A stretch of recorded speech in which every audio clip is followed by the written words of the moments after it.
For centuries, ships have been the unsung heroes of global trade, silently carrying over 80% of the world's goods. But there was a price.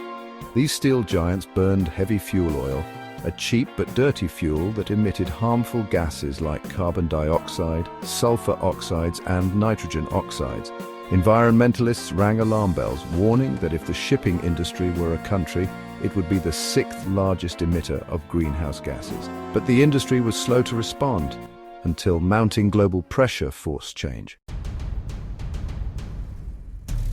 In 2011, the IMO unveiled the Energy Efficiency Design Index, marking a watershed moment for shipping. This wasn't just a rule, it was a performance standard for how ships should be built. How EEDI works: it calculates the amount of carbon dioxide emissions per ton-mile based on the ship's engine efficiency, the fuel type used, and the amount of cargo carried.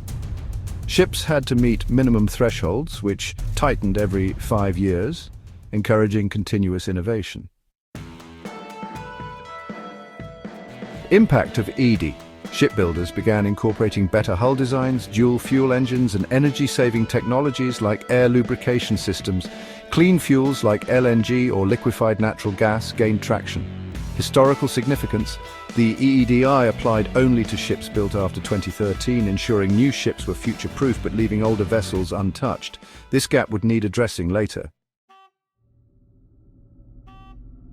By 2020, the IMO realized there was an elephant in the room: older ships. These vessels, built before EED regulations, were far less efficient but still dominated the seas. So, in 2021, the IMO introduced the Energy Efficiency Existing Ship Index. It was essentially the EEDI's twin, but for older ships. How Eexi works: every ship had to calculate its EEXI value, which determined whether it met modern efficiency standards.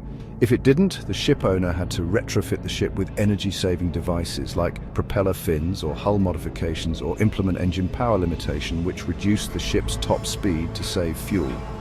Key features of EPIL or EPIL works by limiting the engine's maximum output, much like setting a car's speed governor.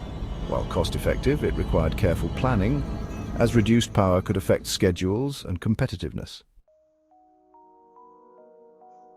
EEXI regulations came into force on January 1, 2023, forcing thousands of older ships to adapt or face penalties.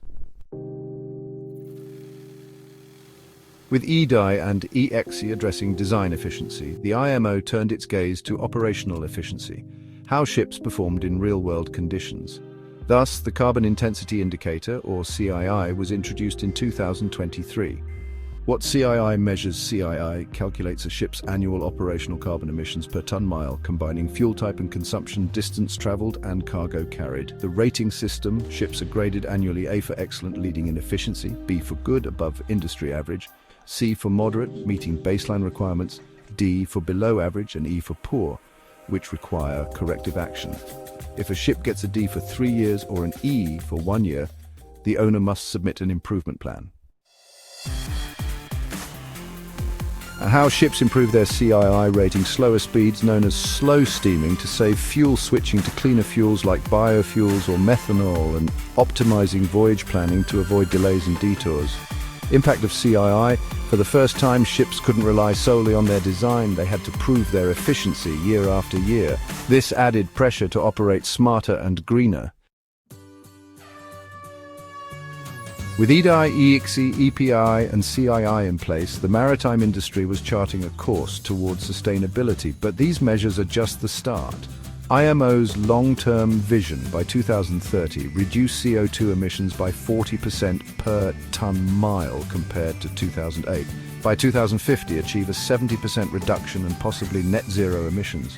Future technologies: alternative fuels like ammonia, hydrogen, and synthetic fuels are being tested. Wind-assisted propulsion with large sails and rotors is making a comeback. Carbon capture systems to capture CO2 before it's released are in development. And autonomous ships driven by AI promise to optimize routes and reduce waste further. The maritime industry is now navigating a new era, one where efficiency isn't just an option, it's the anchor of progress.